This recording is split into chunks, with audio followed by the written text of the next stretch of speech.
उसने कहा था बस तजुर्बा कर देम दरी दैरे मुकाफात बादुर्द कशां हर के दर उस्ताद बर उस्ताद।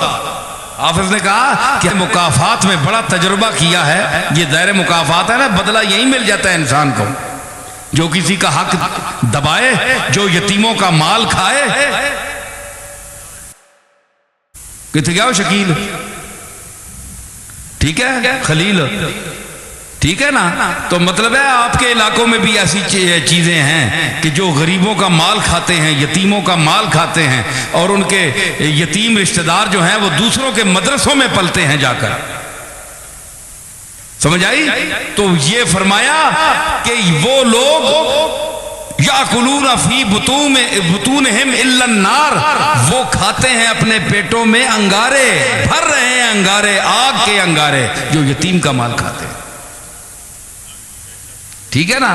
तो कहते हैं इन्होंने क्यों नहीं फतवा लगाया? भाई फतवा उनका देखें, जो रसूलुल्लाह की गुस्ताखी करेगा, हुजूर को के मुतल्लिक, और सबसे वहाबियों के जो सरबराह हैं, अपना नहीं अब्दुल क्या नाम है, इब्न तैमिया, वो उनके भी जद्द आला है। तो मतलब है अकीदे में जद्द आला है। तो इब्न तैमिया जैसा आदमी, उसने लिखा कि एक है कपड़े का मैला होना, एक है हिकारत से कोई गई सट एवं तरक्या मैला है, ज़ेन में उसको हकीर कहे, ज़ेन में ये अकीदा रखे कि मैं इसकी हिकारत कर रहा हूं। एक ये है कि हुजूर सल्लल्लाहु अलैहि वसल्लम की कमली जो है, आपका जुब्बा या हर वो कपड़ा जो आपके जिस्म अक़दस से मस हुआ, लग गया, एक बार लगा या कई बार लगा, तो उसको वो शरफ हासिल है कि दुनिया में किसी चीज को वो शरफ हासिल नहीं। ठीक है। तो अगर वो मैला भी हो सकता है ना, गर्दो गुबार तो पड़ती है, वक्त का गुजरना उसको गल जाता है, पुराना हो जाता है।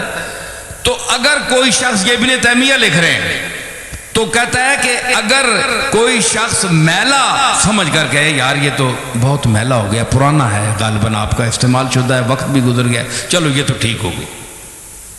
अगर हुजूर के किसी मलबूस को, रुमाल को, किसी चीज को हकारत का ज़ेन में नियत रखकर ये कहता है छोड़ यार ये तो है ही मैला, छोड़ दफा करो, फरमाया इब्न तैमिया कहते हैं कि वो इस्लाम से खारिज हो गया, उसका दीन ईमान साफ, वो दोबारा जब तक कलमा ना पड़ेगा, तौहीद का कायल नहीं होगा, अल्लाह से माफ़ी नहीं मांगेगा, वो इस्लाम में दाखिल नहीं हो सकता।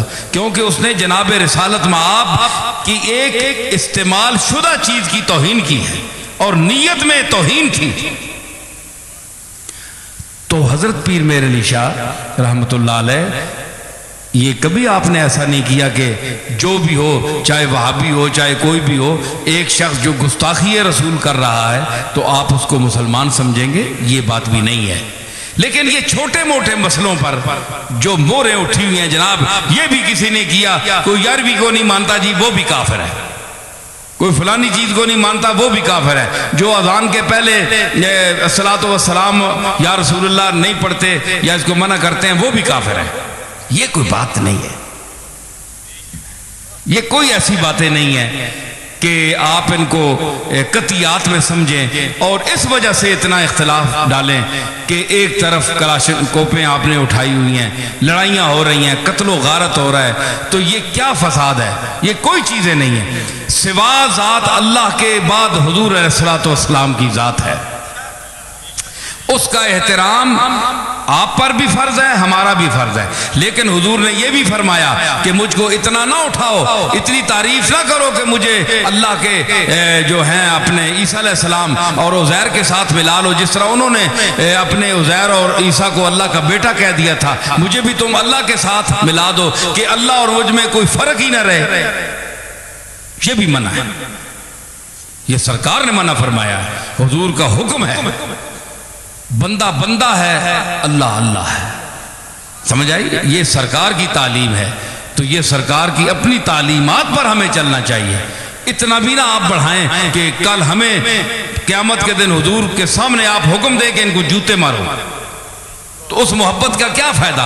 मोहब्बत तो वो करनी चाहिए जिससे रसूलुल्लाह खुश हों। तो ज़ाहिर रसूलुल्लाह उसी पर खुश होंगे जो आपके तरीके पर चलेगा, आपके अहकाम और आपकी अहादीस और कुरान मजीद की आयात की रोशनी में चलेगा।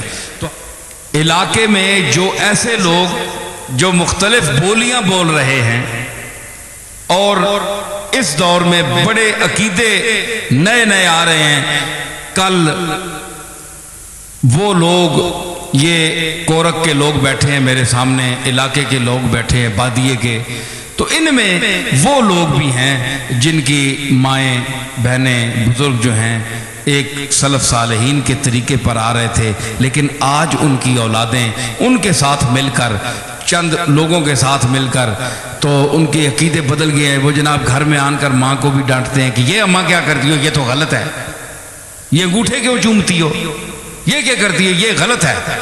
तो ऐसे लोगों से भी बचें आप।